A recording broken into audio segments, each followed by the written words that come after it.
नमस्कार मित्रांनो, स्वागत आहे तुमचं आपल्या या प्रगतीचा मार्ग मराठी यूट्यूब चॅनलवर। आजच्या या व्हिडिओमध्ये आपण एक इडियम, एक प्रोवर्ब आणि एक फ्रेज कव्हर करणार आहोत। त्यांचं मीनिंग समजून घेणार आहोत आणि उदाहरणात त्यांचा वापर कसा करता येईल हे देखील बघणार आहोत। तुम्ही कुठल्याही एक्झामची तयारी करत असाल किंवा डेली लाईफमध्ये यांचा वापर करणार असाल तर हा व्हिडिओ नक्कीच तुमच्यासाठी उपयुक्त ठरेल। चला तर मग सुरू करूया। आजचा आपला इडियम आहे hit the nail on the head. Hit the nail on the head it means to say or do something exactly right or to accurately identify the main point or problem. हा एक वाक्प्रचार आहे ज्याचा अर्थ एखादी गोष्ट अगदी बरोबर सांगणे किंवा करणे असा होतो, किंवा एखादा मुख्य मुद्दा वा समस्या अचूकपणे ओळखणे असा होतो। चला तर याचं एक उदाहरण घेऊन समजूया। The mechanic looked at the car and immediately said, "The problem was with the battery." He hit the nail on the head and fixed it quickly. म्हणजेच मेकॅनिकने कार पाहिली आणि लगेचच सांगितले की समस्या बॅटरीमध्ये आहे। त्याने अगदी बरोबर ओळखलं आणि ती लवकर दुरुस्त केली। तर हा होता आजचा आपला idiom hit the nail on the head. आता एक फ्रेज बघूया। तर आजची आपली फ्रेज ऑफ द डे आहे burn the midnight oil. Burn the midnight oil it means to stay up late at night working or studying. It implies putting in extra effort especially late into the night to complete a task.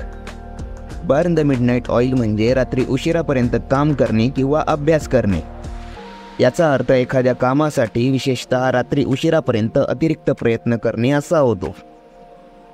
चला तर याचं एक उदाहरण घेऊन समजूया। Jack burn the midnight oil to prepare his presentation for the important meeting the next morning.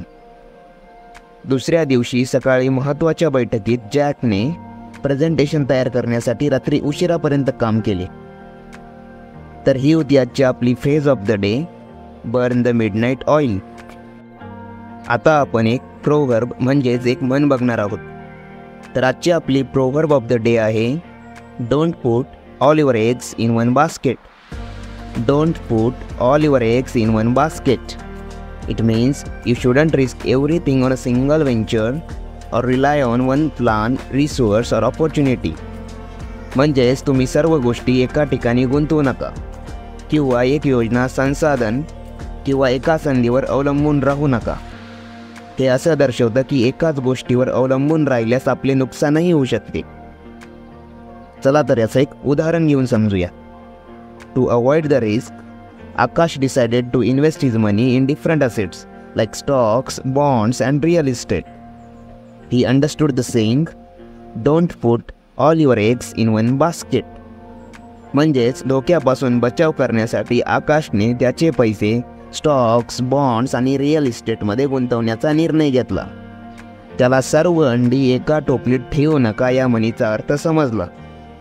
तर ही होती आजची आपली proverb of the day don't put all your eggs in one basket. तर आजच्या या व्हिडिओसाठी इतकंच। मला आशा आहे की तुम्हाला हे वाक्प्रचार, म्हणी आणि शब्दसमूह उपयुक्त वाटले असतील। आणखी अशा कंटेंटसाठी आमच्या चॅनलला लाईक, शेअर आणि सबस्क्राईब करायला विसरू नका। पुढच्या व्हिडिओत पुन्हा भेटूया नवीन वाक्प्रचार, शब्दसमूह आणि म्हणीसह। तोपर्यंत शिकत रहा आणि जिज्ञासू रहा। धन्यवाद। जय हिंद, जय महाराष्ट्र।